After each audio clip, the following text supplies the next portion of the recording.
안녕하세요.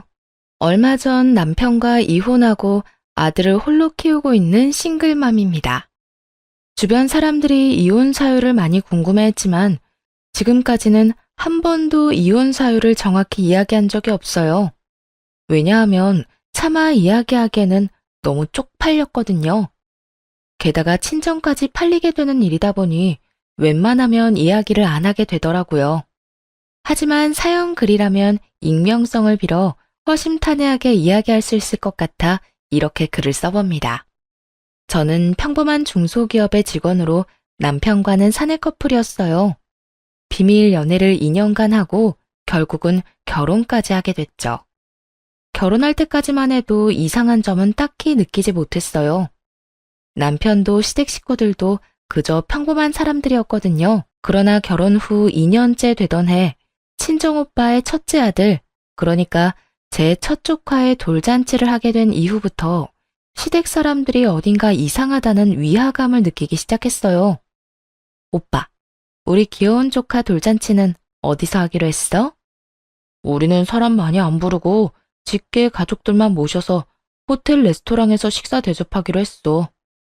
손님들 다 오셔봐야 우리까지 합쳐도 10명밖에 안 되니까 좀 비싸더라도 그곳에서 하기로 했지. 정말? 그 호텔 나도 아는데 엄청 비싸다고 소문 들었거든. 한 번도 안 가봤는데. 근데 돌잔치로 괜찮겠어? 너무 비싼 건 아니고? 식사 대접하고 간단한 돌잡이 정도 하는 건데 뭐. 이왕 대접할 거면 그래도 좀 괜찮은 곳으로 하는 게 좋지. 어르신들한테 얼굴 보여주는 게 목적이니까. 오빠는 편하게 얘기했지만 사실 그 호텔 코스 요리는 1인당 14만 원 정도 하는 가격이 사악한 곳이었어요. 오빠는 잘 나가는 병원의 의사 선생님이어서 돈을 많이 벌었고 혜언니도 금융 쪽에서 일하는 재원으로 돈을 꽤나 많이 버는 직장인이었거든요. 그러니 저 정도 금액도 감당할 수 있었던 거겠죠. 사실 저희 집에서는 제가 가장 평범했어요. 오빠는 의사, 부모님은 교사셨고 그에 비해 전 중소기업에 다니는 평범한 직장인이니 어릴 때부터 열등감을 느끼지 않을 수가 없었죠. 그렇지만 나이가 30쯤 되다 보면 가족에게 그런 열등감을 느끼는 게 얼마나 쓸데없는 일인지를 잘 알게 돼요. 오빠에게 저는 그저 귀여운 막내 동생일 뿐이고 저에게 오빠는 기대기 좋은 듬직한 오빠일 뿐이니까요. 그리고 친정 부모님 역시 제가 평범한 회사원이라고 해서 나쁘게 말한 적은 한 번도 없어요. 나쁜 일만 안 하며 살면 된다 라고 생각하시는 분들이었거든요. 다른 사람들은 저의 모든 것을 가족과 비교하며 낱낱이 평가했지만 정작 가족들은 단 한 번도 그런 식으로 비교한 적이 없었어요. 차별을 한 적도 없었죠. 그리고 오빠에게 해준 것만큼 저에게도 해주셨고요. 아니, 오히려 저에게 더 많은 걸 해주려고 노력하신 걸 알아요. 그걸 알기에 열등감이 찌든 사람이 되는 것만은 피할 수 있었다고 생각해요. 그래서인지 한 가지 중요하게 생각하는 건 바로 오빠나 부모님을 따라하려고 애쓰지 말자는 거예요. 오빠가 이렇게 돈을 많이 쓰는 걸 보면서 이전에는 마냥 부러워했다면 이제는 어느 정도 즐길 수 있게 됐죠. 언제 또 14만 원짜리 코스 요리를 즐겨보겠어요. 이럴 때 한 번씩 느껴보는 거죠. 돈 잘 버는 오빠와 가족을 돕다는 건 제 인생이 편해지는 것은 아니더라도 제 인생에도 즐길 거리가 많아진다는 것을 의미하거든요. 오빠 말대로 양가 직계 가족들만 왔더군요. 더 많은 사람을 초대할 수도 있었는데 일부러 직계 가족만 모였다고 했어요. 대신 다른 가족들에게는 작은 선물을 돌리는 걸로 대신하겠다고 하면서요. 성대하게 하는 것보다 이런 방법도 실속 있고 좋아 보이더라고요. 그렇게 식사를 하고 나오는 길에 남편에게 말했죠. 우리는 돌잔치 할 때 검소하게 하자. 오빠네야 많이 버니까 그렇게 좋은 곳에서 할 수 있지만 우리가 그 정도 돈 쓰는 건 정말 낭비거든. 우리가 할 수 있는 선에서 아기자기하게 하면 될 거야. 한정식 집에서 5만 원짜리 코스 요리 정도면 괜찮지 않을까 싶네. 이 말에 남편은 좀 불만스러운 표정으로 이렇게 답하더군요. 그래도 어느 정도 급은 맞춰야 되지 않을까? 형님 오늘 하신 거 보니 우리가 너무 검소하게 하면 우습게 보일 것 같은데 당신 가족들도 그렇게 생각하실 거 아니야? 14만 원 코스 요리를 대접한 분들에게 5만 원짜리 코스 요리라니. 오빠가 유독 비싸게 한 것뿐이잖아. 그렇게 따지면 모든 사람들 돌잔치 비용이 상향 평준화되고 말걸? 솔직히 다른 사람들 돌잔치도 이만큼 비싼 건 아니잖아. 아무리 그래도 솔직히 14만 원 대접받아 놓고 5만 원은 너무하잖아. 못해도 10만 원 정도는 해야. 항상 내가 얘기하지만 우리 오빠가 그렇게 비싸게 했다고 해서 우리까지 그렇게 할 필요는 없어. 잘못하면 진짜 우리 가랑이 찢어진다. 우리는 우리 사정에 맞게 하면 돼. 일부러 우스갯소리를 하며 남편에게 말했어요. 30년을 가족과 함께 살았는데 저라고 그런 기분을 안 느껴봤겠나요? 누구보다 제가 제일 잘 알아요. 하지만 오빠는 그런 걸로 우리를 우습게 볼 사람은 아니었거든요. 부모님이 저희를 그렇게 키우지 않았으니까요. 그리고 언제든 도와달라고 하면 도와주실 분이라는 것도 알고 있거든요. 그런데 남편의 표정은 안 좋더군요. 그런 걸 받고 나서 검소한 돌잔치를 하는 건 비교가 된다고 생각했나 봐요. 아직 몇 개월의 시간이 남아 있었으니까 우리는 천천히 생각하기로 했어요. 그때가 돼서 결정하면 되겠다 싶었죠. 그런데 남편이 시모에게 친정 오빠네 돌잔치에 대해 이야기한 것 같더라고요. 시댁에 간 날 시모가 이런 이야기를 하더라고요. 예, 우리도 그 호텔에서 하자. 그 호텔이 그렇게 음식이 잘 나온다며? 그리고 고급지고. 솔직히 첫 손주인데 그 정도는 해줘도 되는 거 아니니? 어머님, 거기는 돈이 너무 많이 들어요. 저희가 하기에는 좀 버거운 곳인 것 같아요. 싫어, 얘. 나는 거기서 하고 싶다. 너희 오빠도 거기서 했다면서? 그런데 왜 우리는 못해? 못한다기보다 저희 사정에 맞추자는 거죠. 그리고 오빠가 한 곳이 아무리 좋다고 해도 굳이 우리가 따라할 필요도 없고요. 그리고 솔직히 인당 14만 원은 좀... 난색을 표하자 시모가 소리쳤어요. 솔직히 너희 친정보다 우리 시댁이 못한 게 뭐가 있니? 너희 친정에서 할 수 있으면 우리도 할 수 있는 거야. 나는 무조건 거기가 좋다. 사람들한테 설명하기도 얼마나 보기 좋니? 그런 건 허풍이라고 아무 쓸모도 없는 허세일 뿐이라고 말씀드리고 싶었지만 그런 말을 꺼내기가 쉽지 않더라고요. 대신 시모에게 최대한 설명을 하려고 노력했어요. 어머님, 그런 건 형편에 맞게 하는 거예요. 저희가 친정 오빠처럼 돈을 많이 버는 건 아니잖아요. 그렇다고 돈을 엄청 못 버는 건 아니지만 각자 사정에 맞춰서 하면 된다고 생각해요. 그렇지만 이런 말은 시모의 귀에서 튕겨져 나올 뿐이었어요. 무조건 그 호텔에서 하자는 시모를 보며 남편에게 눈치를 줬죠. 제 말은 듣지를 않으니 나서서 어떻게 좀 해보라고요. 시모를 달래든지 설득을 하라고 말이죠. 그런데 남편은 눈을 피하더군요. 시모 역시 계속 같은 주장만 해댔고요. 결국은 한숨을 쉬면서 시모에게 말했죠. 어머님이 그렇게 원하시면 한 가지 방법이 있긴 해요. 친정 시댁분들 다 같이 돌잔치를 하는 게 아니라 친정 따로, 시댁 따로 돌잔치를 하는 거죠. 제 식구는 제가 해결하고 시댁 식구들은 남편이 해결하는 방향으로요. 이 말에 남편은 당황했지만 시모는 아주 좋은 생각이라며 손뼉까지 치고는 그 자리에서 무언가를 쭉쭉 쓰더군요. 이름이더라고요. 그리고는 남편에게 주며 이야기했죠. 예, 이거 너희 돌잔치에 모실 사람들 이름이다. 이 사람들은 다 초대해야 돼. 알아들었니? 한 사람도 빼놓지 말고 다 초대해. 슬쩍만 봐도 얼추 20명은 넘겠더라고요. 다시 정확하게 세어보니 30명이었죠. 시모가 원하는 호텔의 코스 요리는 인당 14만 원. 그리고 그날 하루 초대할 사람이 30명. 대충 계산해도 400만 원이 훌쩍 넘는 엄청난 금액이 나오더군요. 그제야 정신을 차린 남편이 허둥지둥 시모에게 말했어요. 엄마, 사람이 너무 많아요. 명단에 있는 사람 좀 줄여봐요. 여기서 더 이상 못 줄여. 이 사람들 다 중요한 사람들이야. 그리고 네 아들 보여주는 건데 소규모로 할 거면 뭐하러 하니? 무조건 다 초청해야 되니까 그렇게 알고 있어.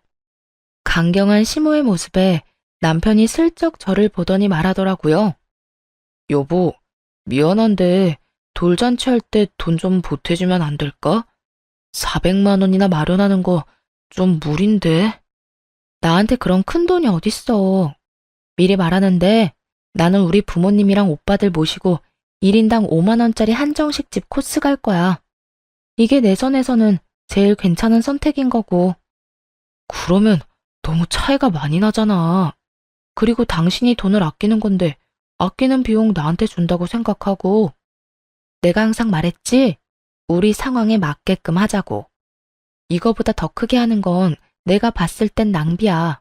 차라리 그 돈 모아서 우리한테 더 좋은 거 입히고 더 좋은 거 먹이는 게 낫지.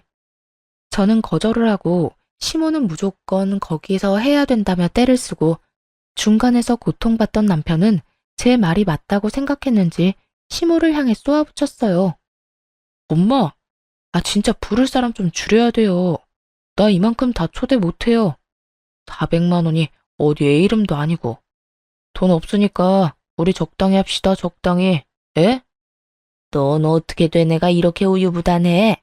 하겠다고 할 때는 언제고? 왜 우리는 거기서 못하는 건데? 돈이 없으면 아껴서라도 하면 되지. 시모는 남편 말에 화를 내며 곤란한 표정을 지었지만 남편의 선택을 번복할 수는 없었어요. 남편은 본인 생각에 필요 없는 사람들은 다 빼버리더니 딱 모실 사람만 간추렸어요. 그리고 결국 저처럼 1인당 5만 원짜리 한정식 코스를 가기로 하더라고요. 친정 반응은 괜찮았어요. 분위기도 괜찮았고 음식 맛도 괜찮았거든요. 5만 원짜리라고 나쁘게 생각하는 사람은 아무도 없었어요.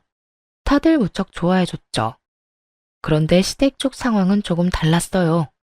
시모가 여전히 안 좋은 표정으로 분위기를 망치고 있으니 모든 사람들이 시모 눈치만 보더군요. 시모는 돌잔치가 끝났는데도 혼자서 씩씩대며 말도 하지 않았어요. 여전히 분한가 보더라고요. 그 1인당 14만 원짜리 호텔 코스 요리를 다른 사람들에게 선보이지 못한다는 것 자체가 자존심에 상처를 준 거라고 생각하더군요. 아마 시모도 알았을 거예요. 그런 당신의 생각 자체가 허세고 낭비라는 것을 알면서도 시모는 그 덧없는 것에 그렇게 매달리더라고요. 그렇게 돌잔치는 끝이 났어요.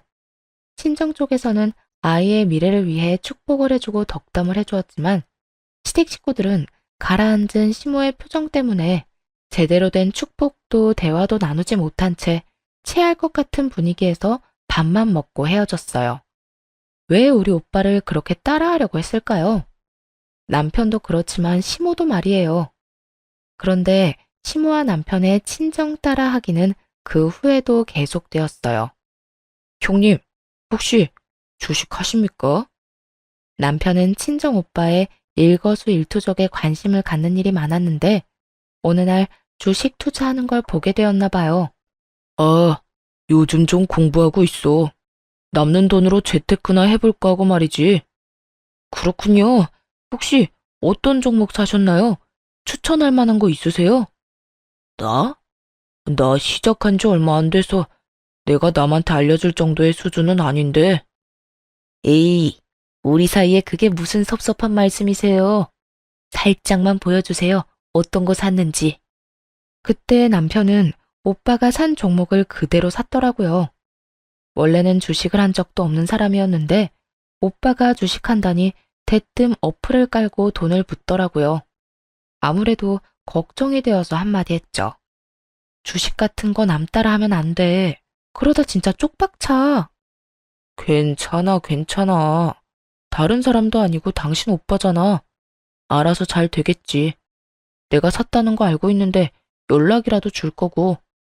오빠도 공부를 해가며 주식에 투자를 하고 있는 상황이었어요.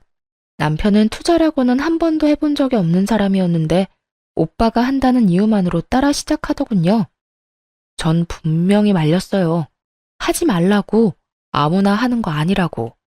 잘 모르면서 시작하면 안 된다고 말했죠. 아니나 다를까 귓등으로도 안 듣더라고요.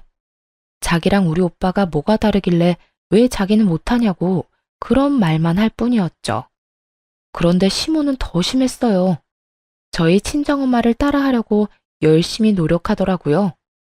노후 대책의 일환으로 월세를 받을 수 있는 건물을 하나 구매하셨거든요. 그런데 시모가 어디서 그 이야기를 들었는지 자기도 노후 대책을 위해 건물을 하나 사야 되겠다며 허름한 건물을 하나 샀더라고요. 그걸 보고도 뭐라고 하진 않았어요. 뭐라고 하겠어요? 자기 돈 쓰는 거 자기 자유고 경고는 미리 다 했다고 생각했죠. 그렇게 몇 달이 지나서 이번엔 친정아버지의 생신날이 되었어요. 친정에서는 돈을 모아서 아버지 생일에 여행을 가기로 한 상황이었죠. 해외여행을 가려면 돈이 많이 필요한데 저와 오빠는 결혼 전부터 모으고 있던 통장이 하나 있었거든요.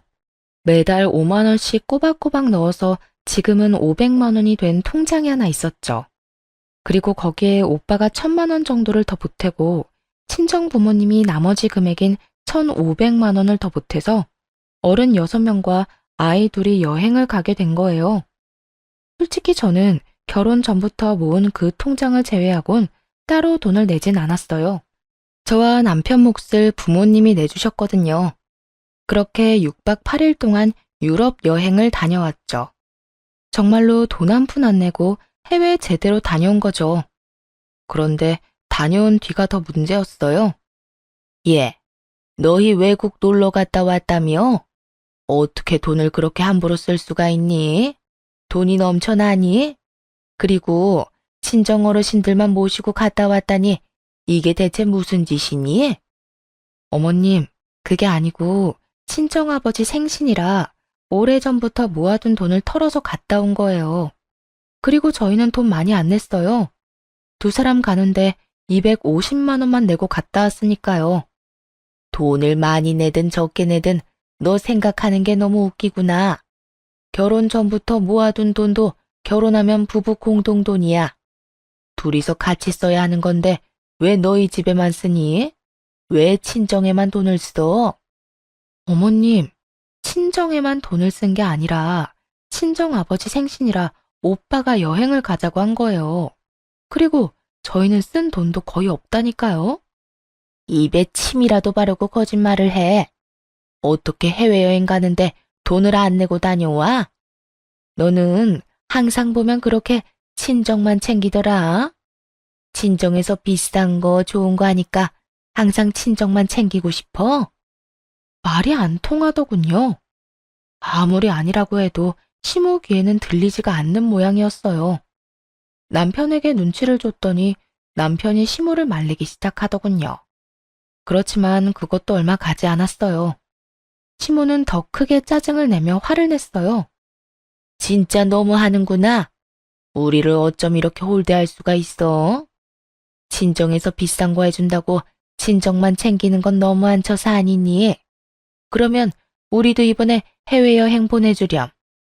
만약 우리도 돈을 내고 다녀왔다면 시모에게도 그렇게 해줄 수 있다고 생각해요. 그런데 저희도 끼어서 간 거고 돈도 제대로 내지 않았잖아요. 6박 8일 유럽 여행에 250만 원만 내고 갔다고 하는 것도 안 믿을 거고요. 게다가 가서 쓴 경비도 모두 저희 오빠와 부모님 돈이었단 말이에요. 그랬으니 우리도 갈 수 있었던 거였고요. 지금 그 코스 그대로 4명이 가자고 한다면 그건 불가능하다고 생각했어요. 일단 돈이 안 되니까요. 그런데 시무를 달래던 남편놈이 갑자기 뜬금없는 말을 꺼내더군요. 여보, 우리도 어머니 데리고 갔다 오자. 어머니 저렇게 원하시는데 우리가 계속 무시할 수도 없잖아. 무시하는 게 아니라 우리가 능력이 지금 안 되잖아. 친정에서 갈 때도 우리 정말 못만 갔어. 내가 결혼 전부터 모아놓은 돈 겨우 250만 원만 주고 둘이서 1000만 원치 놀고 왔다고. 그래도 이렇게 원하시는데 계속 거절하는 것도 아니지. 우리 부모님도 매번 보내달라는 거 아니잖아. 이건 당신 친정을 떠나서 그냥 내가 해드리고 싶은 거야. 그래? 그럼 당신이 해드리면 되겠네. 난 못 가니까 당신이나 두 분 모시고 갔다 오던지. 나라도 여행에 드는 돈 줄여야 되지 않겠어? 당신 돈으로 잘 다녀와. 야, 니년이 지금 정신이 있긴 해? 왜 우리 귀한 아들한테 다 넘기려고 하는데? 너도 같이 가서 해외여행 경비 절반은 네가 내야지. 전 그만큼 큰 돈 낭비할 생각 없어요. 가고 싶으신 분들만 가세요. 친정에는 그렇게 해주고 시댁에는 하나도 해주기 싫으니? 나는 너희 친정에서 한 것처럼 똑같이 할 거야, 똑같이. 그러니까 너도 같이 가. 같이 가서 돈 내. 슬슬 저도 열이 받았어요. 왜 이렇게 떼를 쓰는지 모르겠더라고요. 차라리 국내 여행을 갔다 오자고 했으면 같이 갔을 거예요. 부담도 덜 되니까요. 저희가 충분히 여유가 되는 것도 아닌데 왜 막무가내로 저러는지 도무지 모르겠더라고요. 그것도 친정 이야기까지 들먹여가면서요. 시모의 그런 모습을 못 본 채 하고 남편에게 말했어요. 당신도 진짜 너무하다고 생각 안 해? 우리 아빠가 우리 여행 같이 갈 때 뭐라고 했는지 잊었어? 결혼하고 애 낳고 잘 사는 모습 보여줘서 고마운 마음에 여행 경비 대주는 거라고 말씀하셨던 건 잊었냐고. 뭐 이야기가 왜 여기서 나와? 너 진짜 협조 안 할 거야? 우리 부모님은 부모님 아니야? 왜 우리 부모님은 모시고 가기 싫어하는 건데? 모시고 가기 싫은 게 아니라고. 차라리 국내 여행을 가자고 했으면 흔쾌히 같이 갔을 거야. 그런데 해외여행은 아니잖아. 돈이 얼마나 많이 드는지 알잖아. 그러니까 우리 둘이서 돈 절약해서 모으면 되지. 그리고 나머지는 카드로 긁으면 어떻게든 될 거 아니야. 카드? 너 지금 빚내서 가자는 거야? 그 여행 가는데 최소 1,000만 원은 든다고 정신 좀 차려. 우리 집 살 때 대출 받는 것도 벌벌 떨었어. 왜 빚을 내면서까지 부모님 해외여행을 보내드려야 해? 능력 있을 때 돈 생기면 그때 보내드리면 되잖아. 너 지금 나 돈 없다고 무시하는 거야? 와, 너 그렇게 안 받는데 진짜 너무하다. 하기야, 친정에 그렇게 돈이 많으니까 무시할 만도 하겠네. 그래서 우리 엄마도 나도 이렇게 무시하는 거야? 남편 말을 듣고 있으니 정말 열불이 터지겠더라고요. 남편과 시댁을 무시했으면 결혼은 왜 했겠어요? 왜 이런 인간을 데리고 아버지 생일날 해외여행까지 갔다 왔겠냐고요. 그게 다 이 인간이랑 잘해보려고 그렇게 한 건데 이 사람은 그저 심호의 짜증에 동조해서는 그 이야기만 내내 하더군요. 그놈의 해외여행. 아니, 가고 싶으면 지들끼리 갔다 오면 되잖아요. 왜 나를 끼워가려고 하는 건지. 돈 더 내게 할 생각으로 그런 거라는 건 알지만 아무리 생각해도 이건 돈 낭비잖아요. 무시할 거였으면 내가 너 데리고 해외여행을 왜 가? 그렇다고 내가 돈 없다고 너한테 뭐라 한 적 있어? 그런 적 단 한 번도 없어. 나는 내 형편 이해해. 그런데 네가 왜 그걸 이해를 못해? 잘난 부모님 오빠들 틈에서 열등감 가지며 살았던 저도 현재 상황과 처지를 이해하며 살고 있었어요. 가족들과 비교하면 별거 아닌 인생처럼 보일지라도 때때로 그렇게까지 못 사는 건 아니라고 깨닫기도 해요. 잘난 가족들과 함께 있으면서 깨달은 게 하나 있는데 그건 바로 비교하지 말자는 거였거든요. 비교해봤자 끝이 없고 차라리 그럴 시간에 좀 더 잘 사는 법을 찾는 게 더 빠를 일이었죠. 이에 대해서는 결혼할 때도 남편에게 몇 번이고 이야기했었어요. 오빠는 오빠고 나는 나다. 그러니까 나는 나답게 살 거라고 말이죠. 남편에게도 오빠 하는 거 신경 쓰지 말라고도 했었고요. 일부러 보여주려고 그러는 것도 아니고 그저 나에게 잘해주고 싶어서 비싼 것도 대접해주고 선물해주고 하는 거 아니라고 말이에요. 그래서 나도 오빠에게 열등감 같은 건 안 갖는다고요. 그러니 너도 우리 오빠나 아빠 행동 오해하지 말라고. 그런데도 남편은 우리 가족을 향한 열등감을 드러냈어요. 그건 시모도 마찬가지였죠. 그러니까 되지도 않는 요구를 하면서 무리한 부탁을 하는 거였겠죠. 그래서 결국 해주기 싫다는 말이잖아. 나더러 분수나 지키면서 살라는 거고. 이게 그렇게 힘든 일이야? 시부모님 위해서 돈 좀 쓰라는 게? 화가 났는지 남편 놈이 버럭 소리를 지르더군요. 본래 그리 큰 소리를 내는 사람이 아니었는데 이렇게 화를 내는 것을 보고 마음이 짜게 식어갔네요. 해주기 싫다는 게 아니라 이유를 들었음에도 여전히 따지고 있었고요. 저도 더는 참지 않았어요. 남편 놈과 시모의 행동에 완전히 정이 뚝 떨어져 버렸거든요. 그래, 나 못해줘. 계속 이런 식으로 쓸데없는 거 요구할 거면 이혼해. 난 그렇게 못하니까 하고 싶으면 당신이 혼자 하라고. 그리고 돈 빌려서 부모님 해외여행 보내면 당신은 나랑 이혼인 거고. 결국 시모는 열이 받았는지 저한테 삿대질을 하며 화를 쏟아내더군요. 네가 뭔데 우리 아들한테 이혼하자고 하는 거야? 친정 잘났다고 너까지 잘난 줄 알아? 야, 너 우리 아들 아니었으면 결혼도 못했을 거라고. 중소기업 주제에 친정 믿고 이딴 식으로 상처 준다 이거지? 자기 아들도 저랑 똑같은 회사 다니는데 저런 식으로 말하는 게 괜찮나 싶었어요. 하긴 화가 나니까 아무 말이나 하는 거겠죠. 그 말이 아들을 더 비참하게 만드는지도 모르고 시모가 저러니 저도 시모에게 말해줬죠. 이혼에는 남편 놈 지분뿐만 아니라 시모 지분도 듬뿍 들어있다는 사실을요. 어머님도 똑같잖아요. 저희 친정이 그렇게 부러우세요? 뱁새가 황새 쫓아가다가 가랑이 찢어진다고. 지금 어머님이랑 이 사람 가랑이가 찢어지기 일보 직전이거든요.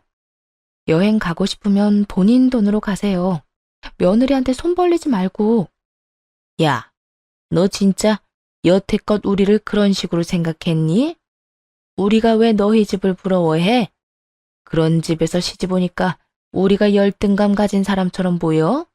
그리고 누가 손을 벌려? 우리도 너 필요 없어. 전곡을 콕 찔렀는지 시모가 얼굴이 빨개진 채로 반박하더군요. 그러니까요. 열등감 가진 것도 아니고 우리 집 따라 하려는 것도 아니면 그냥 본인 돈으로 여행 갔다 오면 될 일이잖아요. 그런데 왜 저랑 남편을 붙잡고 저런 말을 하는 건지. 그러니까요. 능력 되시면 알아서 갔다 오면 되는데 계속 애먼 아들 부부만 붙잡고 늘어지니 하는 말이잖아요. 그리고 아들 말 못 들었어요? 돈 없으니 카드 빚내서 가자고 하잖아요. 아들 빚 만들면서 여행 가는 거 기분 참 좋으시겠어요? 우리 아들이 홧김에 그런 이야기 한 거지. 진짜 능력이 없어서 그런 말 한 거 아니야. 너는 네 남편 능력을 그렇게 폄하하고 싶은 거야? 폄하가 아니라 진실이고 저희 벌어봐야 그렇게 많이 못 벌어요. 정말 걱정돼서 한 이야기라고요. 이러다가 망하는 거는 시댁이니까. 아니, 뭐 할 때마다 다 따라하면 돈이 남아 나겠냐고요. 넌 망한다는 말을 어떻게 그렇게 쉽게 해? 네가 이렇게 속 좁은 인간인지 몰랐어. 차라리 친정에 돈을 빌려서라도 같이 갔으면 이렇게 우리 엄마랑 나랑 싸울 일은 없을 거 아니야. 남편 놈의 입에서 무심코 나온 말이 순간 제 머리를 꽝 하고 쳤어요. 친정에 돈을 빌려서라도 같이 가자니 이게 무슨 해괴한 말인가요? 지금 그 말은 친정 돈으로 시댁 호강시켜주자는 말이잖아요. 이 이야기를 듣는데 수만 가지 생각이 스쳐 지나가더군요. 남편 놈이 필사적으로 오빠와 아빠를 따라하려고 했던 것이 열등감 때문이라고 생각했는데 그게 아니었을 수도 있다는 생각이 들었어요. 설마 우리 집 돈을 노리고 나랑 결혼했나? 싶은 생각이 순간적으로 들었죠. 너 미쳤어? 왜 내가 친정에서 돈을 빌려서 시댁 해외여행을 보내줘야 되는데? 넌 그럼 우리 엄마가 뭐 하자고 하면 돈 빌려줄 수 있어? 너희 엄마한테 돈 좀 빌려달라고 얘기할 수 있냐고. 아니, 장인 장모님은 돈 많이 버시잖아. 굳이 우리한테 돈 빌릴 일이 없지. 당신 우는 소리 조금만 해도 어차피 돈 주실 거 아니야. 그런 쉬운 방법을 두고 무슨 우리 부모님이랑 계속 싸우냐고. 우는 소리만 해도 돈을 준다니 딸 자식에 대한 부모의 마음을 감히 저딴 더러운 생각으로 까내리는 남편놈을 보며 분노가 치솟다 못해 완전히 터져버렸어요. 저희 부모님이 마음이 약해서 물심양면으로 지원해주는 면이 있다는 건 저도 알아요. 그래서 신혼집을 살 때도 부모님이 많이 지원해줬거든요. 부모님은 뭐든 저한테 해주실 분이란 것도 잘 알아요. 마음만 먹으면 그 재산 빼서 남편과 시댁 배부르게 할 수도 있겠죠. 그런데 그런 짓을 하려면 시댁과 남편에게 최소한의 애정이라도 있어야 가능한 거잖아요. 남편 놈은 그 최소한의 애정마저 다 사라지게 만들어 놓고는 태연스럽게 졌단 말을 하더군요. 그게 쉬운 방법이라고? 우리 부모님 돈 빼기 쉬운 법? 너 설마 우리 부모님 재산 보고 나랑 결혼했니? 너 이런 식으로 생각하고 있었던 거 나는 여태 몰랐는데? 갑자기 이 결혼에 의심이 확 드는데? 아니, 말이 그렇다는 거지. 돈 많은 집에서 돈 빌려다 쓰는 게 뭐가 그렇게 어려운 일인데? 네가 말 한마디 하면 돈 척척 내주시는 분들이잖아. 그 덕 좀 보자는데 뭐가 그렇게 짜증인데? 야, 놀러 가고 싶으면 네가 돈 벌어서 가. 왜 우리 엄마한테 너희 가족 놀러 가는 비용을 대달래? 정신 나간 놈아. 공짜로 얻어먹은 게 얼마인지 기억도 안 나지? 인간이 염치가 없으면 분수라도 알아야 되는 법이야. 난 친정 돈으로 시댁 건사할 생각 없으니까 너희 집안일은 네가 알아서 해. 야, 누가 우리 집 건사하겠어? 그냥 여행만 잠깐 편하게 갔다 오자는 건데. 내 앞에서 여행의 여자도 꺼내지 마. 네가 우리 집 어떻게 생각하는지 잘 알았으니까. 애는 내가 데리고 가서 친정에서 키울 거니까 그렇게 알아.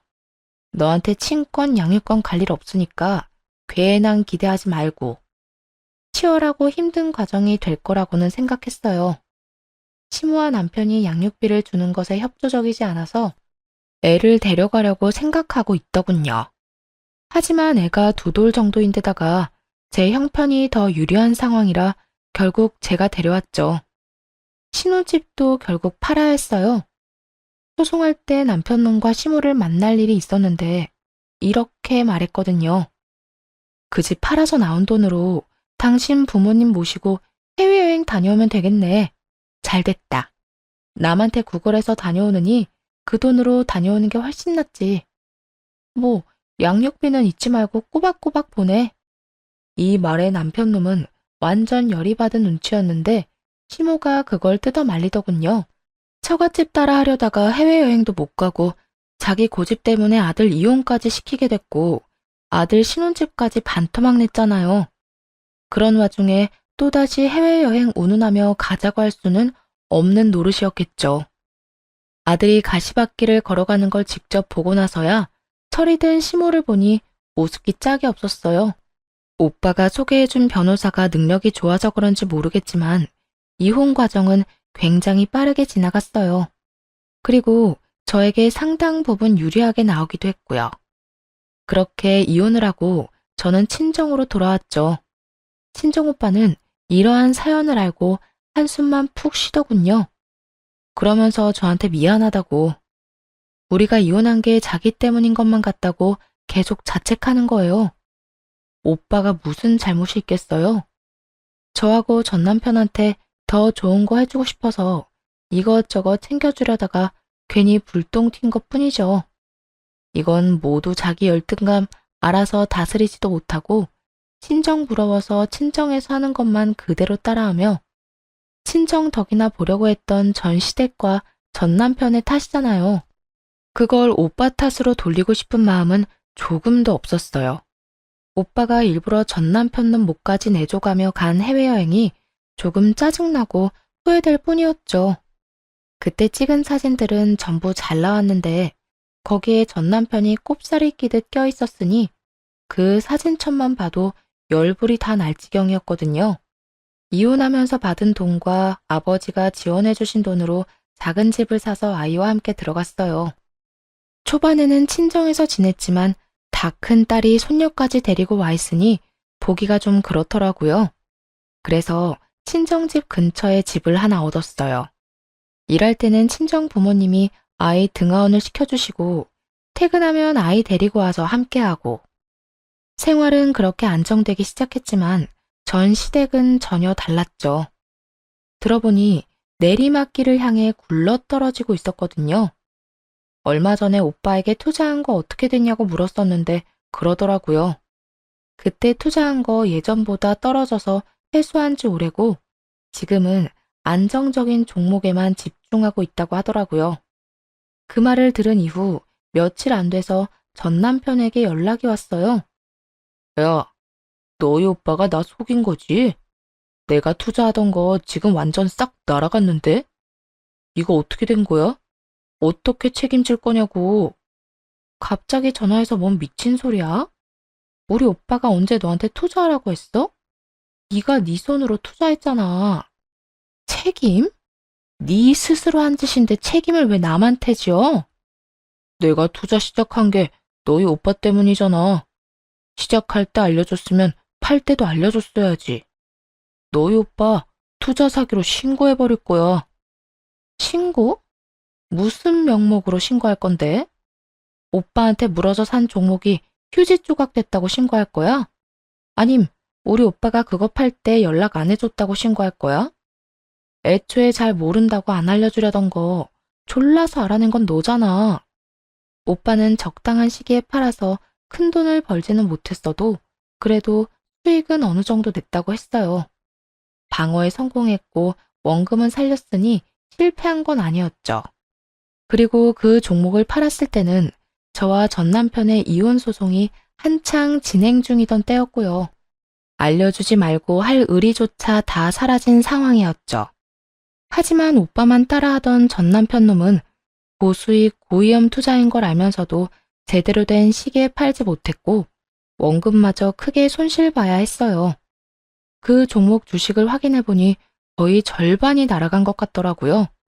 게다가 그 뒤에 저와 이혼하며 재산 분할 받은 돈으로 물타기 투자를 하면서 더 많은 돈을 잃은 거고요.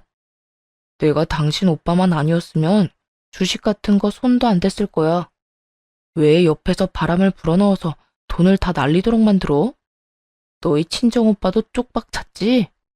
오빠는 방어 성공하고 다른 종목 매수 중인데? 으이그 인간아, 주식 시작한 것부터 우리 오빠 탓이 하고 싶었어? 네가 우리 오빠 하는 거 다 따라하던 거 내가 모를 줄 알아? 내가 분명히 너 주식 시작할 때 하지 말라고 경고했지. 무시하고 손댔다가 피본 주제 어디서 남 탓이야? 오빠가 그래도 원금 보전하며 팔았다는 이야기를 들은 전 남편 놈은 욕을 퍼붓더니 전화를 뚝 끊더군요. 집도 날리고 넣었던 주식도 다 날리고 하니 열이 받을 대로 받은 모양이죠. 그러더니 전화해서 저딴 미친 소리를 해대는 거고요. 지가 잘못해놓고 또 우리 친정 탓. 애초에 따라한 건 자기면서 왜 우리 가족들 탓으로 돌리냐고요. 진짜 다시 전화해서 욕을 한 사발 해주려다가 겨우 참았어요. 그런데 남편 놈보다 더 쪽박 찬 사람이 있더라고요. 바로 전 시모였죠. 전 시모 이야기는 친정엄마가 와서 알려줬어요. 딸, 너희 예전 시어머니 있잖니? 지금 난리도 아니래. 왜? 그 집에 무슨 일이 생겼대? 아들놈은 얼마 전에 전화와서 되도 않는 이야기 하긴 하던데. 아들놈 때문에? 아니, 그 건물 하나 샀다고 했잖니. 평균보다 싸게 나온 매물 원룸 건물 있잖아. 아, 알지. 그때 영혼까지 탈탈 끌어모아서 산 건물. 엄마가 산 건물 사고 나서 얼마 뒤에 따라서 산 거 말하는 거지? 그래, 그거. 너무 싸서 나는 좀 이상하다 싶어서 제껴놨었는데 너희 전 시어머니가 그걸 사갔었거든. 근데 그거 지금 완전 난리 났어. 왜? 건물이 무너지기라도 했어? 무너지긴. 그거 지금 완전 헐값에 내놨더라고. 살 때 3분의 1도 안 되는 가격으로. 뭐? 그 욕심 많은 사람이 그럴 리 없는데? 그래서 내 친구 중에 한 명이 가서 살펴봤는데 보고 와서는 고개를 절레절레 내줬더라. 고쳐야 할 곳이 너무 많은 데다가 너무 오래돼서 보수할 곳 천지더래. 그동안 보수도 안 하고 월세를 받았단 말이야? 완전 똥배짱이네. 그러니까 월세를 많이 높이기에는 방 상태가 영 안 좋아서 새 세입자가 안 들어올 거고, 그러자고 보수를 하자니 돈이 한두 푼 드는 게 아니고, 둘러보는데 사람 살고 있는 곳이 세 곳뿐이었다고 하더라고. 완전히 망했네? 아니, 왜 그랬을까? 상식적으로 생각해봐도 깨끗해야 사람들이 잘 들어올 거 아니야. 그게 하나같이 문제 있는 사람들만 남아있대. 왜 욕하고 소리 지르고 하는 사람들 있잖아. 결국 고칠 곳은 많지. 그런 세입자들 때문에 다른 세입자들은 계속 빠져나가지. 아예 감당이 안 되는 것 같더라고. 당시 전 시모가 그 건물을 살 때 기뻐했던 모습을 떠올렸어요. 그때 시모는 대출을 엄청 끌어서 그 건물을 샀거든요. 그러면서 매달 나오는 월세로 대출도 갚고 용돈도 벌겠다며, 그러면서 건물 살 때는 최소한의 확인도 안 해보고 그냥 싸다는 이유만으로 덜컥 계약을 한 거였던 거예요. 당시에 제대로 확인하고 건물을 샀으면 이런 일이 벌어질 리 없었을 거예요. 제대로 관리가 잘 된 건물이어야 월세를 많이 받을 수 있으니까요. 결국은 지금도 팔려고 내놓긴 했는데 상황을 보니 사려는 사람이 없다고 하더라고요. 도리어 가격을 완전히 후려쳐서 허물고 그 자리에 새로 지으려는 사람만 오니 말 다 한 거죠. 그런데 더 웃긴 일이 하나 더 있었네요. 근데 네 전 남편도 상황은 별로 안 좋아 보이던데? 얼마 전에 쫓겨났다는 이야기 들었어. 시댁에서 쫓겨났다고? 시무가 아들을 쫓아낼 사람은 아닌데? 의아했던 저는 이내 그 이유를 알 수 있었어요. 전 남편이 얼마 뒤 제게 찾아왔거든요. 새빨간 꽃다발을 들고. 처음에는 이게 무슨 몰래카메라인 줄 알았어요. 장미 꽃다발? 결혼하고 나서 단 한 번도 준 적 없던 꽃다발을 왜 지금 가져왔는지 의문이었죠. 뭐, 그 이유는 금방 알 수 있었지만요. 여보, 나 아직 당신을 마음속에서 완전히 정리 못했어. 나는 당신 남편이잖아. 제발, 나 좀 용서해줘, 응? 우리 좋았던 날들도 많았잖아. 전 남편 놈은 정말 닭똥 같은 눈물을 뚝뚝 흘리며 감히 용서를 해달라며 이야기하더군요. 그 모습에 마음이 흔들리기는커녕 짜증이 확 치밀어 올랐어요. 이미 다 끝난 마당에 왜 이런 미친 짓을 할까? 그저 궁금할 뿐이었죠. 꽃다발을 본체만 채도 안 하고 말했어요. 너 뻔뻔함이 늘었네? 꽃다발? 그래, 이야기나 들어보자. 이딴 거 들고 찾아온 이유, 너희 엄마 집에서 잘 지내는 거 아니었어? 갑자기 발작 버튼을 누른 사람처럼 남편 놈이 발광을 하더군요. 엄마 이야기는 하지도 마. 우리 엄마 진짜 미쳤나 봐. 나한테 집 나가라고 짐까지 싸서 내보내잖아. 아무리 내가 잘못했다고 해도 그렇지. 어떻게 아들을 이렇게 내다 버릴 수 있냐고. 네가 뭘 잘못했는데? 그냥 주식으로 돈 좀 날렸지. 그렇게 돈 다 날리고 본가에 얹혀 살면서 엄마한테 증여라도 먼저 해달라고 했거든. 어차피 죽어서 상속받을 건데 그 전에 주면 더 좋지 않겠냐고. 아직 팔팔하게 살아있는 부모에게 증여를 하라고 강요했다는 전 남편 놈을 보며 감탄밖에 안 나왔어요. 나쁜 의미로요. 전 남편은 제 눈에 한심함이 차는 것도 못 보고 자기 할 말만 주절거리더군요. 근데 엄마가 완전 미친 사람처럼 화를 내는 거야. 아니, 그 말도 안 되는 원룸 건물 내가 사라고 했나? 그게 매달 적자가 나는 게 어떻게 내 탓이야? 엄마 탓이지. 보는 눈도 없으면서 그런 건물 사서 처치도 못하고 있으니 죽을 맛인 건 알지만 그걸 내 탓으로 하는 건 아니지. 전 남편이 시모에게 미친 짓을 하니 시모가 내쫓았던 거더라고요. 귀한 아들, 우리 아들 하며 난리치더니 결국은 자기 힘드니 쳐내버리는 거 보고 참으로 얄팍한 가족이구나 싶었어요. 저는 전 남편에게 똑똑히 말했어요. 당신 이야기 들으니 확신이 선다. 절대로 거기 돌아가면 안 된다는 거 말이야. 너랑 너희 어머니 둘 다 문제였던 거 이제 확실히 알겠네. 쓸데없는 짓 하지 말고 돌아가서 얌전히 살아. 사고 치지 말고. 그렇게 말하며 저는 전 남편 놈이 가지고 있던 가방과 구두, 시계를 보며 말했죠. 월 400도 안 되는 월급쟁이가 가지고 있기에는 너무 비싼 물건들이었죠. 내가 봤을 때 넌 정신 차리려면 한참 멀었어. 돈 없는데도 그렇게 비싼 것들 차고 다니는 거 보면 이미 허영심이 머리를 꽉 채운 모양인데. 나는 남의 뒷공문이나 쫓다가 가랑이 찢어지기는 싫거든? 내가 뭘 그렇게 잘못했는데? 나도 떵떵거리면서 살고 싶었어. 비싼 거 먹고 해외여행 다니면서 돈 쓰고. 그렇게 살고 싶어서 따라한 게 잘못이라고? 네가 진짜 그렇게 살고 싶었으면 차라리 투잡을 뛰거나 승진에 힘을 쏟았어야지. 그것도 아니면 더 돈이 될 만한 직장을 찾아 이직을 했어야지. 넌 노력 하나도 안 하고 잘 사는 사람 흉내만 내고 싶었던 거잖아. 그게 뭐 어때서? 돈 벌어서 메꾸면 되는 거잖아. 내가 직업이 없는 것도 아니고. 넌 그걸로 끝이겠지. 근데 네가 만든 빚은 누가 책임져? 다른 사람들 보여주려고 과시용으로 한 행동들이 다 네 발목을 붙잡는 늪이라는 생각은 안 했나 봐. 봐! 지금도 그 늪이 네 발목 붙잡고 지옥에 끌고 가고 있는데? 그 말에 전 남편 놈이 아무 말도 못하고 바닥만 쳐다보더군요. 여기까지 와서도 못 고치는 사람들은 못 고치는 거더라고요. 이혼 부부가 왜 이렇게 많게요? 이렇게 고집만 세서는 스스로 바꿀 생각이라곤 추호도 없는 인간들이 엄청 많거든요. 게다가 고쳐야 할 사람이 하나도 아니고 둘이라면 차라리 포기하고 헤어지는 게 맞죠. 뭐하러 고쳐줘요? 내 인생 살기도 바쁜데.